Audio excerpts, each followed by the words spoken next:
지난 월요일, 화요일 저희가 함께 동역하는 검 선교회 글로벌 유나이티드 미션이라고요. 벌써 이 검 사역이 시작한 지 6년이 되었는데 작년서부터 이제 팬데믹으로 해외로 나갈 수 없는 우리의 선교, 단기 선교가 해외로 나갈 수 없어서 국내에 있는 선교지를 찾다가 저희가 이렇게 난민 선교를 돕고 있는 소식들이 이렇게 전해지면서 많은 교회가 호응하고 또 많은 교회가 작년 경우에도 많이 참여해 주셨어요. 거기서 나눴던 몇 가지를 여러분에게 좀 소개하고 지금 난민의 상황이 어떠한지를 좀 데이터로 볼 필요가 있지 않을까 생각해서 말씀을 잠시 나눕니다. 올해도 검에서는 난민들을 위한 선교에 좀 더 집중하고 전략을 세우기로 그렇게 결정을 했는데요. 여러분 2022년 현재는 아직 난민 현황이 다 나오지 않았지만 2022년 6월까지 나온 현황을 보면 강제 이주 인구가 1억 300만 명이 되었습니다. 제가 매해 이 실버 미션의 뉴저지 은퇴하신 분들 대상으로 매해 한 번씩 이 세미나를 하는데 난민 세미나를 그때 제가 매해 이제 통계를 다시 UN 통해서 보면 많아야 8천만에서 9천만이었는데 지난 1년 반 사이에요. 우크라이나 전쟁과 또 트루키의 지진을 통해서 여러분 15%나 증가했어요. 그래서 1억이 넘었어요. 난민이. 15%는 몇 명인가 하면 1360만이 증가했는데 벨기에, 부룬디에, 쿠바 전체 인구보다 많은 인구입니다. 그러니까 엄청난 77명 중에 1명꼴로 강제 이주가 발생하고 있다라는 통계입니다. 여러분 스크린을 보시면 이 난민 망명자, 국제보호 필요자, 필요한 인구가 이렇게 많습니다. 튀르키예 시리아 지진에서 사망자가 최소 4만 6천 명입니다. 난민 인원이 최소 249만 명이며 피해자가 2,440만 명으로 건물 붕괴 건수가 최소 6,589개. 그러니까 엄청난 이 재난이 아닐 수가 없지요. 또 난민을 가장 많이 수용한 국가를 보시면 터키가 지난 시리아에서 들어온 난민을 제일 많이 받은 나라인데 370만 명이 살아요. 터키에만. 그런데 지진이 일어난 것이 트르키아인과 시리아인이 난민들이 살고 있는 지역이 열악하다 보니까 거기에 더 많은 피해가 있죠. 우리가 튀르키예 사람만 얘기하는데 여러분 시리아 난민들은 더 많이 죽은 거예요. 보도가 안 돼서 뿐이죠. 그러니 세계 전체 어디를 가든지 난민의 이슈는 끊임없고 계속 증가한다는 사실입니다. 그래서 여러분과 나누는 이 팩트는 우리에게 주어진 작은 데이턴 도시의 난민들을 대상으로 하고 있는 교회로서 이 난민들을 우리가 다 먹여 살릴 수는 없지만 그러나 그들을 향한 우리의 마음이 전달되고 그걸 통하여 하나님께서 역사하시는 일들을 볼 수 있게 되기를 간절히 바랍니다. 우리에게 주어진 사명이 분명히 있다라는 것을 우리 수정교회가 교회로서 이 일들을 잘 감당할 수 있기를 바랍니다. 우리가 예배소서를 이렇게 함께 보면서 에베소 4장을 시작하면서 여러분 에베소서는 정말 하나님께서 사도 바울을 통해 교회에 관하여 우리가 지금 말씀을 쭉 읽고 있어요. 또 4장에 들어오면서 이제 실천적으로 우리가 실질적으로 해야 할 일들이 무엇인가, 교회가 무엇인가를 설명하시면서 1절에서 3절의 말씀 보면 우리가 하나됨을 힘써 지켜야 된다는 말씀으로 시작이 됩니다. 하나됨을 힘써 지키기 위해서는 겸손해야 되고 인내해야 되고 온유해야 되고 그다음에 오래 참아야 된다고 그랬어요. 그리고 4절에서 6절 말씀을 보면 교회가 왜 하나가 되어야 하는 근거를 말씀하세요. 왜 교회가 하나가 되어야 하느냐? 그건 우리는 한 주, 한 세례, 한 믿음, 한 몸, 하나의 하나님, 이 하나라는 것에 대해서 우리 하나님이 하나이시다. 우리는 같은 세례를 받았고 같은 소망을 가지고 있고 이런 의미에서 이 근거가 거기에 있다고 말씀드렸고 지난주에 7절에서 12절 말씀은 하나님께서 성도에게 주신 은사들이 있는데 그 은사도 있고 교회에 주신 선물들이 바로 사역자들로 인해 교회의 하나됨이 다양성 속에서 풍성해진다라는 것을 나누었습니다. 교회는 분명히 다양성이 있고 동일하게 통일성이 있어야 된다. 거기에 유니티가 있고 그리고 다이버시티가 함께 가야 된다 그랬어요. 교회에 모인 사람들은 별의별 사람이 모이는 곳이라는 거예요. 그러나 별의별 사람이 모였지만 거기엔 통일성을 유지하고 있어요. 하나됨을 유지하고 있어요.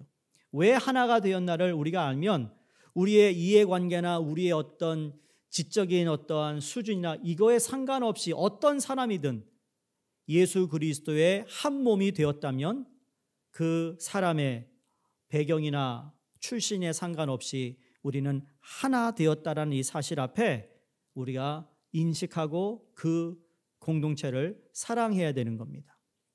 그래서 이 교회에 관하여 쭉 설명하면서 하나됨에 설명하시면서 오늘 읽은 본문 말씀 13절에서 16절까지의 말씀은 하나됨의 궁극적 목적으로서 성숙에 관하여 말씀하고 있습니다. 무엇에 관해서요? 성숙. 13절은 성숙의 세 가지 목표가 있다고 말씀하시고 14절, 15절은 성숙의 이유에 대해서 말씀하시고 마지막 16절은 성숙의 비결에 대해서 말씀하고 있습니다. 자, 13절을 보시면 우리가 다 하나님의 아들을 믿는 것과 아는 일에 하나가 되어 14절에 이는 우리가 이제부터 어린아이가 되지 아니하여 그랬습니다. 자, 두 번이나 사도 바울이 우리라는 단어를 사용하는데 1인칭 대명사를 사용하고 있어요. 여러분, 사도 바울이 충분히 자기 자신을 빼고 당신네들 에베소 교회 성도들이라고 말할 수 있는데 우리 자기 자신을 포함시키고 있습니다. 왜 그랬을까? 여러분 잘 들으셔야 합니다. 성숙에 관해서는 그 누구도 예외가 없다라는 거예요. 다시 말해 모든 사람은 성숙에 관해서 우리가 죽을 때까지 성숙을 위하여 열심을 내야 된다는 사실이에요. 교회를 몇 년 다녀서 훈련을 마쳐서 그 다음에 성숙을 이루어가는다. 거기서 끝나는 것이 아니라 여러분 훈련을 끝났던 여러분이 50년 교회를 다녔던 100년 교회를 다녔던 상관없이 성숙은 모두에게 포함되어 있는 우리의 신앙의 삶의 모습이라는 거예요. 성숙에서 예외되는 사람은 한 사람도 없습니다. 사도 바울도 그 책임으로부터 예외가 되지 않고 있기에 우리가 라고 말씀하고 있어요. 다시 말해 사도 바울 자신이 현재도 그 성숙의 과정 가운데 있다라는 것을 밝히고 있습니다. 목사가 되기 위해 신학대학원을 나와요. 3년 대학원 공부하고 1년에서 2년 목회 경험하고 시험 보고 목사가 됩니다. 그럼 목사가 되었으니 여러분 성숙하겠죠? 성숙하다고 볼 수 있겠죠? 그렇지 않아요.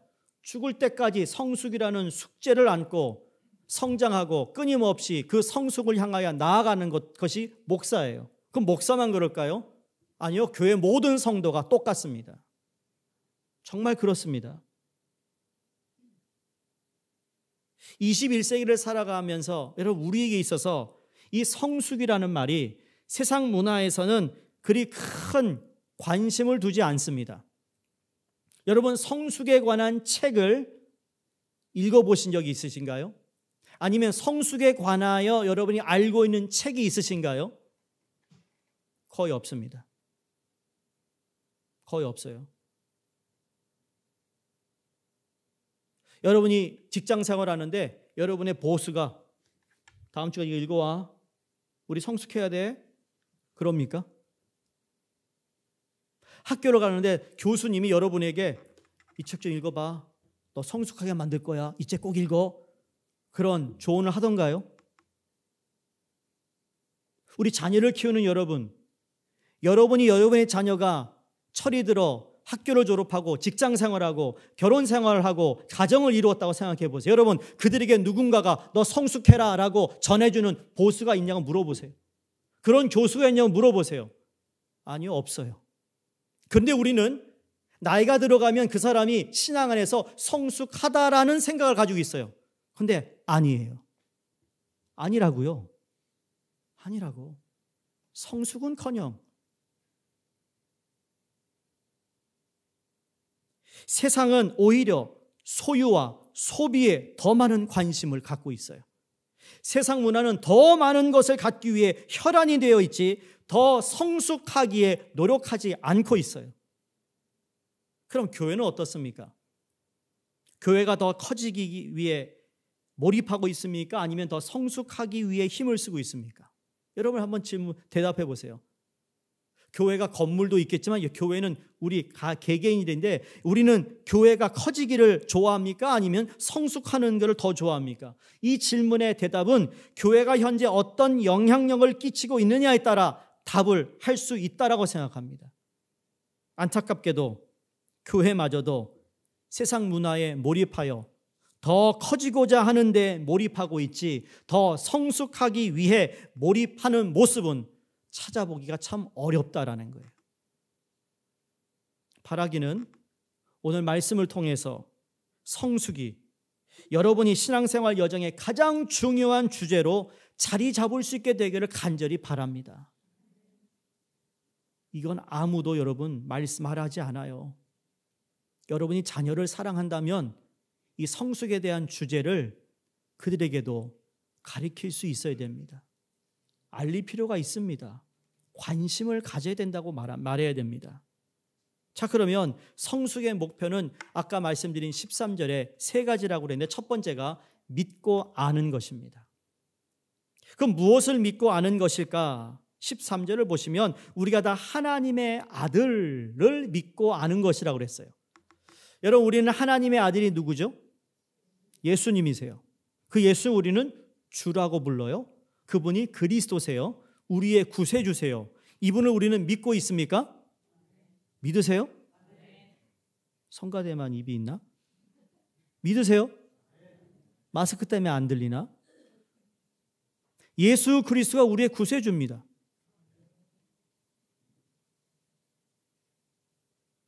근데 믿는 것에 그치는 것이 아니라 그분이 정말 그렇다라는 것을 또 알아야 된다는 거예요.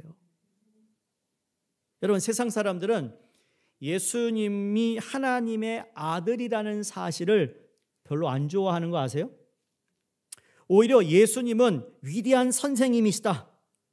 기독교라는 종교의 창시자로 그 정도로만 이야기하면 문제가 없어요. 우리 기독교가. 다른 종교들하고 대화하기 참 편해요. 왜? 우리의 예수님이 얼마나 좋은 말씀하셨어요. 또 하나 종교의 창시자니까 얼마나 위대하신 분이세요. 이거는 문제가 안 되는데 그분이 하나님의 아들이야 라고 하는 순간 부닥치는 거예요. 안 좋아해요. 말도 안 된다고 얘기하죠. 그런데 예수님이 하나님의 아들이심을 믿지 못한다면 기독교는 아무것도 아니라는 거예요. 기독교는 nothing이에요. nothing. 그야말로 인간이 만들어낸 종교일 뿐인 것이죠. 그러나 예수님이 이 땅에 오셔서 우리 죄를 대속하시기 위해 고난받으셨고, 아멘이십니까? 십자가에 달려 죽으셨어요. 사흘 만에 다시 살아나사 모든 인류의 죄와 사망에서 자유케 하신 구세주가 예수 그리스도세요. 그게 하나님의 아들이에요. 이걸 우리가 믿어요.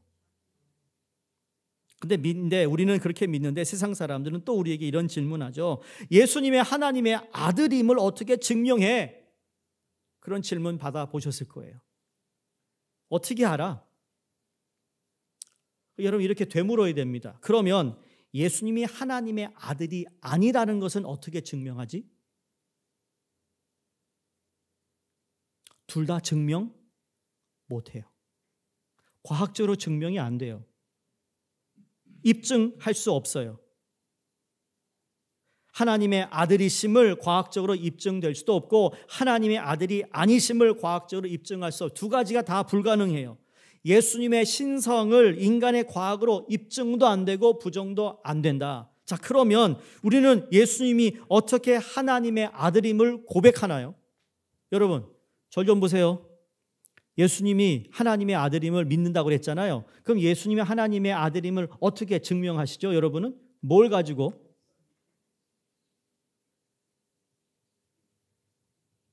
여러분, 그래서 내가 여기 왔어요, 목사님. 잘 오셨어요. 잘 들으셔야 합니다. 예수님을 인격적으로 만났기 때문에 그분이 하나님의 아들임을 내가 믿는 거예요. 여러분, 그래서 기독교는, 크리스찬이티는 관계예요. 릴레이션십이에요.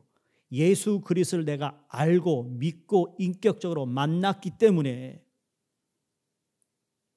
여러분, 예수 그리스도를 인격적으로 만나셨습니까? 만나지 않으면 아무런 나와 상관이 없어요. 만나지 않으면 종교 생활하고 있는 거라니까요. 미안하지만. 예수님을 인격적으로 만남을 통해서 예수님이 하나님의 아들이시라는 영적 진리를 그때 깨닫게 되는 거예요. 그게 기적인 것이죠. 다른 게 기적이 아니에요. 우리의 인간의 논리와 과학으로는 증명될 수 없는 일인데 내가 예수 그리스도 인격적으로 만나는 순간 그 영적 진리가 깨달아짐으로 하나님이 나의 하나님이 되고 그 아들이 내 주가 되고 그분이 나의 구세주가 되고 내가 그분을 믿는 거예요. 이렇게 깨닫게 되는 것 역시도 전적인 하나님의 은혜라는 사실입니다. 오늘날 교회에 요청되는 것은 이제 예수님이 하나님의 아들이시다라는 진리를 타협하는 것이 아니라, 그렇죠? 예수님이 하나님의 아들이심을 선포하되 그것을 입증하기 위한 진리에 입각한 삶을 사는 거예요. 그 진리, 바로 말씀에 입각한 삶을 사려고 하는 것이 그래서 말씀이 필요한 것이죠.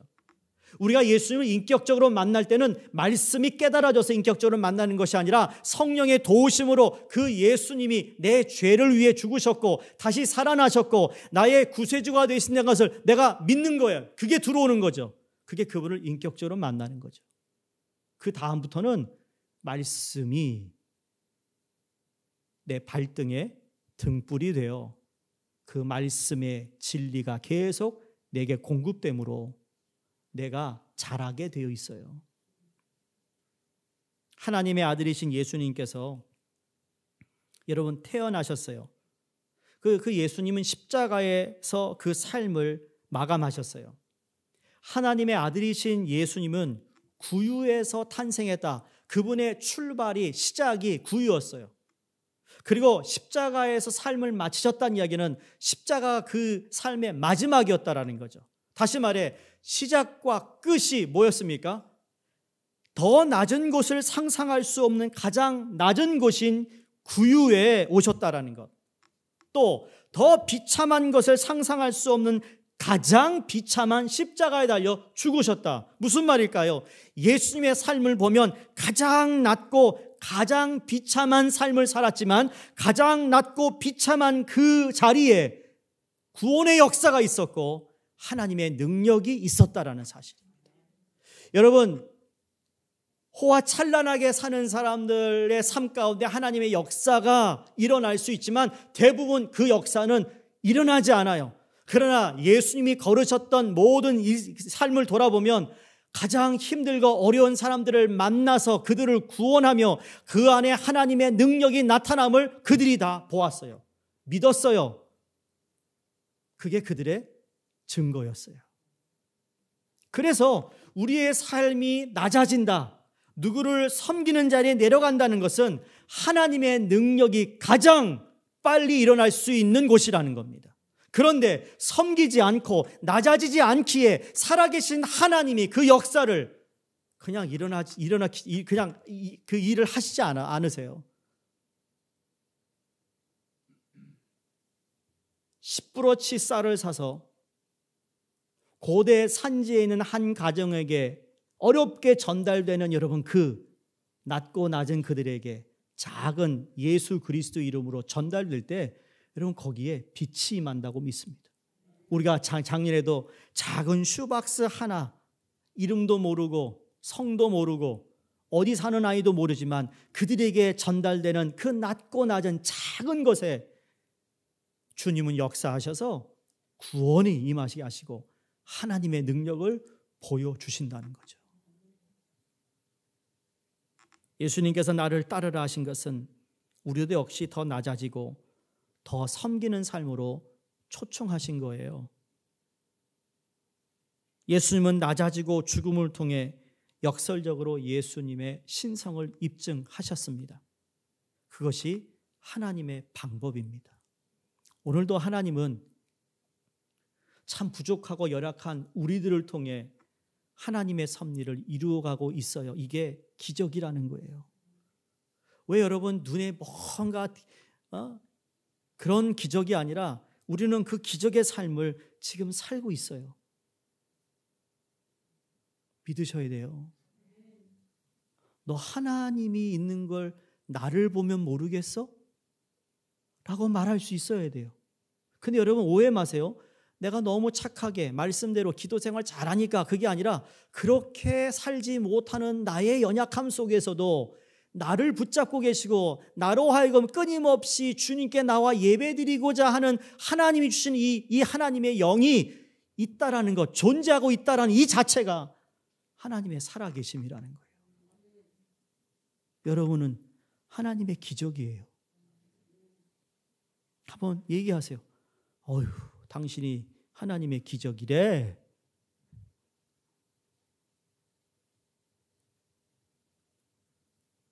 그게 기적이 아닐까요? 그렇게 셀피시하고 자기밖에 모르던 사람이 누구를 섬기겠다 하고 자기의 시간을 내고 자기의 돈을 내고, 그래서 교회 하나됨은요 이익이나 이해관계로 하나가 되는 것이 아닙니다. 우리가 너무 이해관계가 좋아서 하나 됐다 언젠가는 틀어져요. 제가 늘 얘기하잖아요. 우리는 예수 그리스도를 뺀 하나됨은요 위험한 거예요. 위태로워요. 교회에서는 목장도요 여러분 인간관계로 이해가 좋은 거 아니에요. 예수님 때문에 하나됨의 역사가 봐야 야 이거 하나님이 이걸 지탱하시는구나 라는 것을 느껴야 되는 거예요.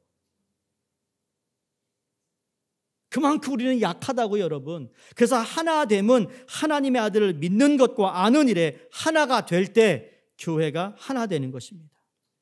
믿음으로 이어지는 많은 지식은 의미가 없고 지식에 기초하지 않은 믿음은 불건전한 겁니다. 이 두 가지가 결합될 때 건전하고 강한 성도가 되는 줄로 믿습니다. 두 번째 성숙의 목표는 온전한 사람을 이루는 것이다 그랬어요. 여기 온전하다라는 단어의 의미는 하나님 앞과 사람 앞에서 흠이 없는 사람을 의미합니다. 그런데 여기 온전한 사람의 이 사람의 원어를 보면 아메르라는 단어인데 이 아메르라는 단어는 성인 남성을 가리키는 말이에요. 아, 온전한 사람이 성인을 가리켜 남자? 그럼 여자는 괜찮겠네? 라는 생각을 가지면 안 되고요. 여기에 쓰여진 사람에 대한 이 문법은 여러분 혹시 들어보셨나요? 단수 집합 명사라는 게 있습니다. 집합 명사라는 건 동질적인 종류를 하나의 집단으로 다루는 명사예요. 그러니까 단일한 공동체로서 개인이나 남성을 의미하는 것이 아니라 집단, 공동체, 한 무리를 이루고 있는 것을 말한다면 여러분 이것이 누구를 의미하는 걸까요? 교회를 얘기하고 있어요. 남성만 온전한 남성이다라는 의미가 아니고요. 이 남성은 여러분 단수형으로 돼 있어요. 그러니까 온전한 사람이란 온전한 교회를 의미하고 있다라는 거죠. 이게 성도의 목표라는 거예요.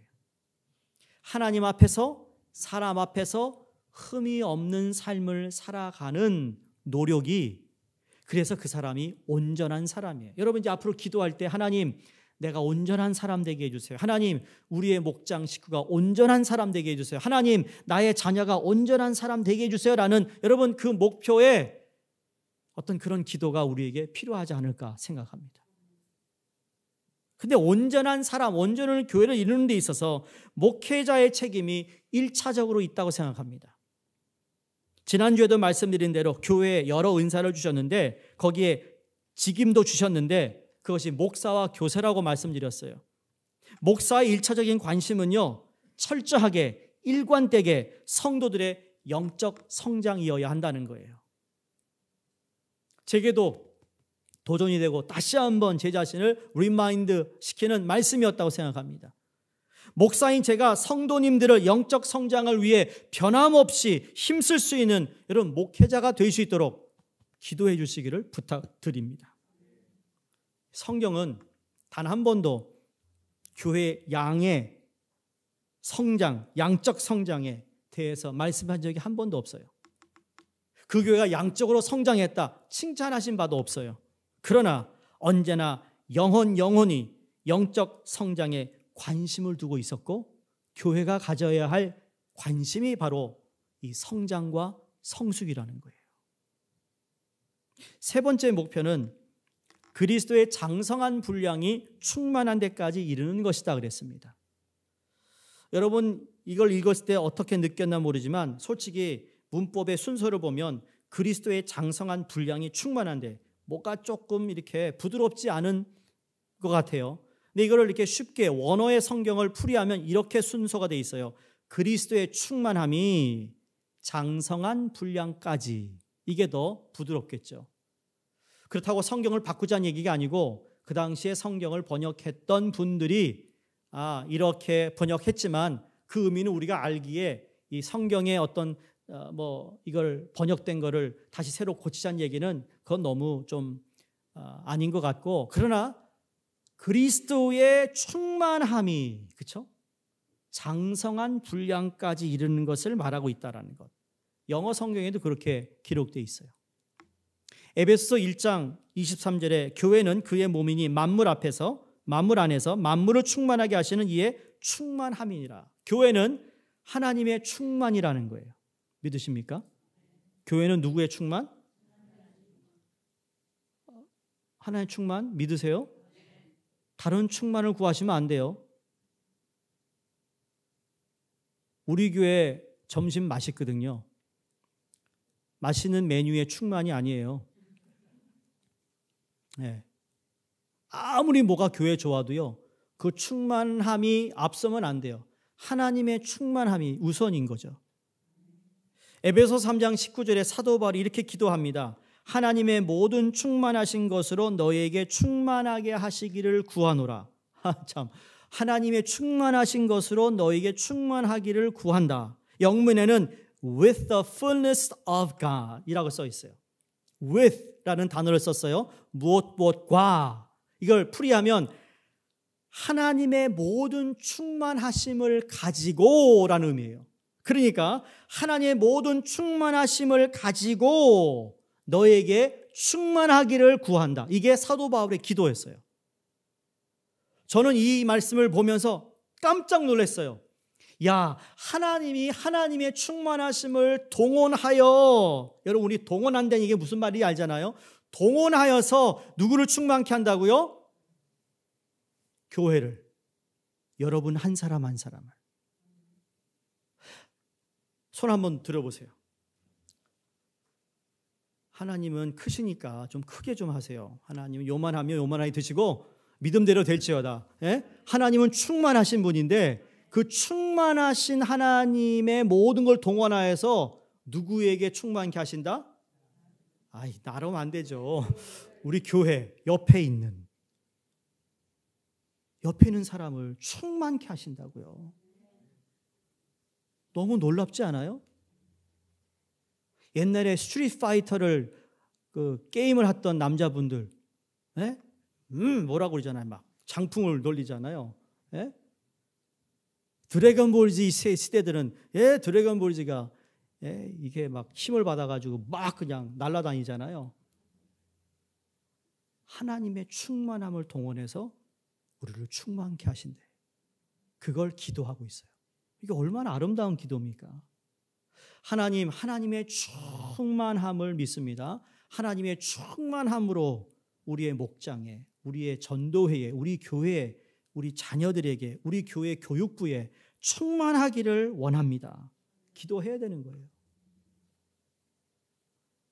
이 충만이라는 것을 향해 교회가 하나 되고 하나 됨은 하나님의 충만 때문이라는 사실입니다.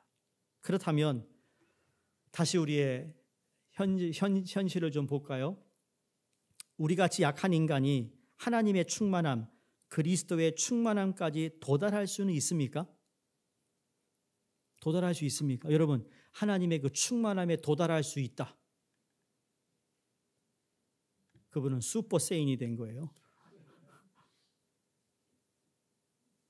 하나님의 충만한 거룩에, 하나님의 충만한 긍휼에, 충만한 사랑에, 충만한 용서에, 충만한 온유에, 충만한 오래 참음에, 충만한 신실하심에, 충만한 지혜에, 충만한 능력에 우리는 현저하게 미치지 못합니다. 도달할 수가 없습니다. 하나님의 충만한 지혜, 우리가 그 지혜를 다 얻을 수 있을까요? 하나님의 충만한 용서하심? 아니요, 우리는 못합니다. 그런데 왜 하나님은 충만함에 이르라고 말씀하실까? 이렇게 전 믿고 싶습니다. 하나님께서는 성도들이 그 수준을 목표로 삼는 것을 기뻐하신다입니다.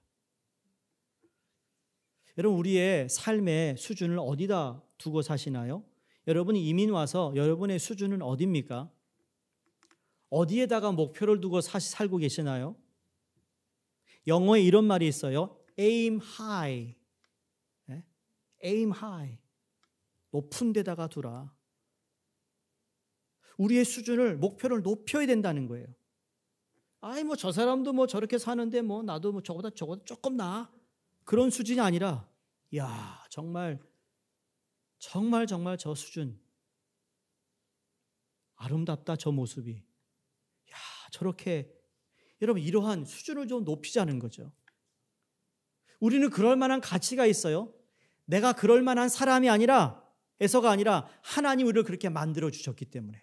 왜? 새 피조물이 되었어요. 보라, 새 것이 되었다 말씀했어요. 우리는 하나님의 뭐라고 그랬죠? 작품이라고 그랬어요. 그게 영어로 마스터피스가 되었기 때문에 그 수준에 맞게 살아갈 수 있는, 정말 대범하게 살아갈 수 있는 하나님의 자녀가 되었어요. 왜? 예수 그리스도가 하나님의 아들임을 내가 믿고 아는 그 사실부터 내 삶이 변하기 시작하는 거죠. 사랑하는 여러분, 그냥 바둥바둥거리는 거기에 수준이 아니라, 여러분 자녀의 어떤 교육률도요, 바둥바둥 거리는 거에 수준에 거하지 마시고 좀 더 하나님의 충만한 것에 여러분이 좀 관심을 가졌으면 좋겠어요. 그래서 지금은 아닐지라도 하나님의 아들이신 예수님이 이 땅에 다시 재림하시는 그때, 우리가 예수 그리스도를 만날 때 여러분, 우리는 그리스도의 충만함까지 그때 도달하게 되는데, 이것을 소망을 두자는 거예요. 야, 내가 이 모습 이렇게 참 부족하지만 그날 예수님이 오시는 그날 내가 가야 할 이 길, 내가 노력하고 주님 앞에 서야 할 길을 게을리지 않고 최선을 다하여 달려갈 길을 달려갔더니 정말 그때에 주님이 나에게 충만함으로 나를 새롭게 하시는 그 소망 말이에요. 저는 이게 위대한 기도가 아닐까 생각합니다. 위대한 기도. 남이 똑같이 구하는 기도 말고 말이에요. 여러분, 그 유명한 사람들이 글들을 남기는 거 보면 참 멋있습니다. 글들이. 멋있어요. 그런 말은 못해도, 여러분, 정말 저 사람 멋있게 살았어. 정말 예수를 믿어 참 멋있게 살았어. 라고 사람들이 이야기할 수 있으면 그 사람은 참 제대로 산 거예요. 위대한 기도는 하나님의 충만함에 이르기까지, 그리스도의 충만함에 이르기까지 나를 성장시켜 주세요. 성숙하게 해주세요라는 기도라고 전 믿습니다. 언제까지? 소유를 놓고 기도하시겠어요? 그럼 언제까지 그런 기도하겠어요? 그리스도의 충만함까지 성장하길 기도할 수 있기를 주의 이름으로 축원합니다. 예? 우리 하나님은 우리의 필요를 다 아신다고 그랬잖아요.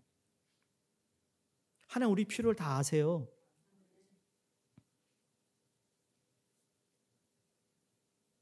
물질이 필요하면 물질도 주시는 분이 하나님이고, 권력이 필요하면 권력도 주실 것이고, 명예가 필요하면 명예도 주세요. 필요한 걸 아는데 우리는 필요한 것만 하나님께 기도해요. 뭔가 좀 안 맞잖아요? 하나님이 우리의 필요를 아세요. 주실 거예요. 근데 여전히 그걸 기도하고 있어요. 가끔 하나님을 놀라게 하는 기도를 해야 되지 않겠어요?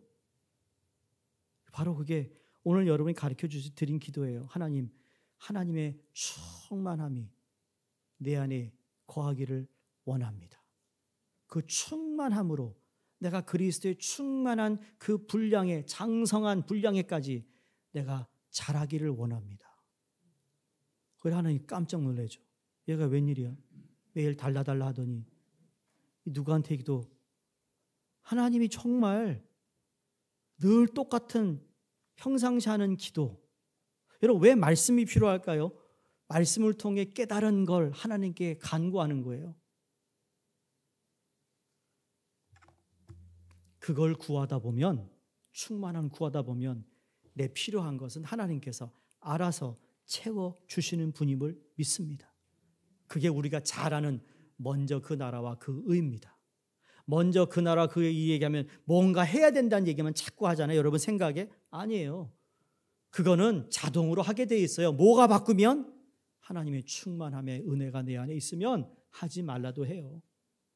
근래에 어느 목장에서요, 전도 나가는 분들이 이제 전도 방향제를 위해서 그 목장에서 헌금을 모았어요. 그래가지고 그 돈이 모아져서 방향제가 여러분 몇천 개가 주문돼요. 자동차 방향제 말이에요. 그래 어제 관리부 집사님들 다 끝나가지고 이제 식사 끝나고 얘기했는데 방향제 몇 개를 한 6개, 7개 나누면서 어떤 냄새가 좋으냐고 막 테스트 해봤어요. 나중엔 뭐가 뭔지 모르겠다고, 냄새가 똑같아서.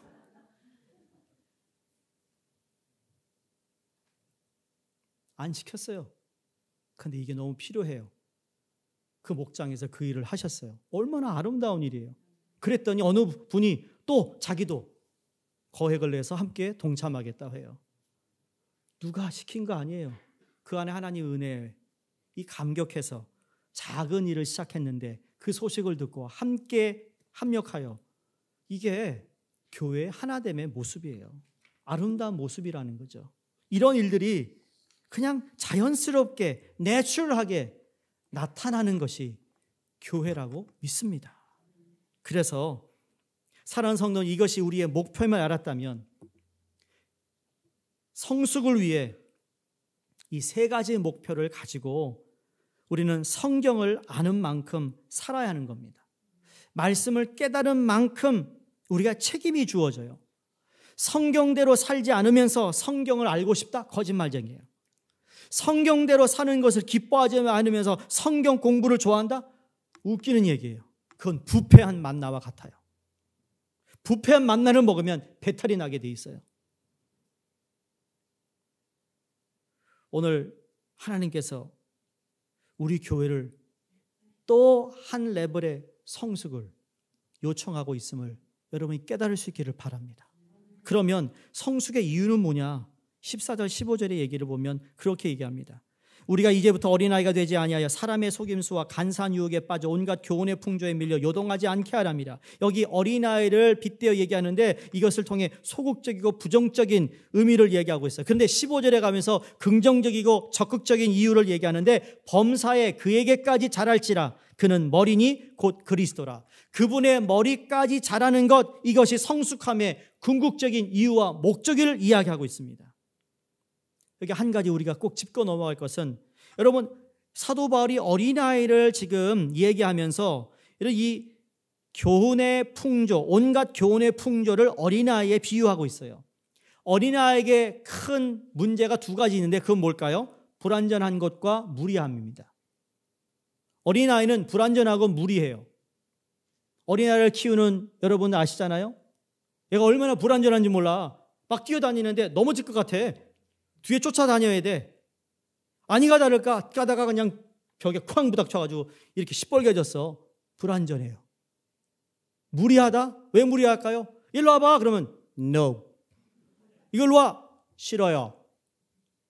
인사해봐. 어떤 아이는 그렇대요. 내가 들었어요. 엄마만 안아줘야 된대. 다른 사람이 안 하면 큰일 나. 물론 이해는 하겠죠. 그게 어린아이의 부정적인 모습이에요. 무리하다, 불완전하다. 근데 예수님께서 마태복음에 너희들이 천국에 들어가기 위해서 누구처럼 되라고요? 어린아이 같지 아니면 천국에 갈 수 없다. 그때 어린아이는 어떤 말씀입니까? 긍정적인 거예요. 겸손하다, 순진하다, 의존성이 있다. 그런데 불완전하고 무리한 이 아이는 지금 오늘 본문에 온갖 교훈의 풍조에 어떻게 해요? 밀려 요동하는데 요동하지 않기 위해 성숙이 필요하다는 것을 말씀하고 있어요. 내가 왜 자꾸 요동하지? 내가 왜 자꾸 신앙생활이 왔다 갔다 하지? 어린아이 같기 때문이에요. 그럼 그 어린아이 아니기 위해서 뭐 해야 되죠? 자라야 되는 거예요. 성숙해야 돼요. 성장해야 돼요. 신앙생활 여러분 10년 하면서 이 일로 삐지고 저 일로 삐지고 저 일로 시험 들고 요 일로 여러분 그렇다면 이제 그거 그만하셔야 된다고요. 요동하지 않아야 돼요. 말씀을 마칩니다.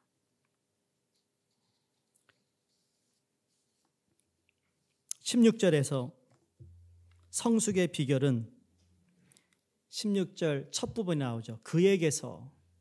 그는 누굴까요? 예수님이에요. 성숙의 목표는 누굴까요? 예수님을 목표로 두는 거예요. 성숙의 원천은 누굴까요? 그 역시 예수님이세요.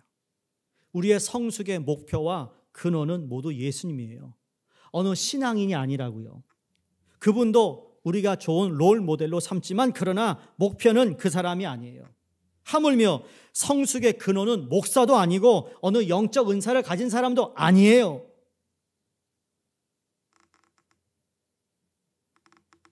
교회의 머리는 예수님이기에 성도는 목사의 제자가 아니라 그리스도의 제자가 되어야 하기에 목사는 성도를 제자화하거나 제자훈련하지만 목사에게 붙이기 위한 제자훈련이 아니에요. 그리스도에게 붙여야 하는 훈련인 것이죠. 이것이 목사에게 주어진 하나님의 권위입니다, 여러분. 어떻게 하든지 내가 목사가 여러분이 영적으로 성장하되 어떻게 하든지 예수님께 붙임을 받도록 제가 그 역할을 해야 되는 권위가 있다라는 거예요. 그래서 권면도 하고 때로는 하나님의 말씀으로 책망도 하는 것이에요. 만약에 목사에게 붙이려는 권위는 목사에게 없어요. 그 권위를 가지고 목회한다면 그 사람은 진정한 목사가 아닌 것이죠. 사랑하는 성도님들, 어찌되었든 여러분이 성숙해지기를 바랍니다. 성장하시기 바랍니다.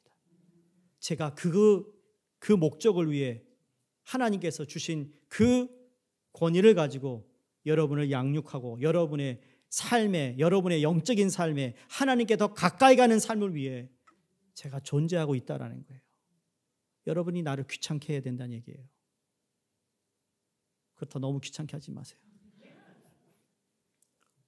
나를 흔들어야 된다는 거예요. 저 목사 가지는 게 뭘까? 다 흔들어서 내가 다 가져가야지.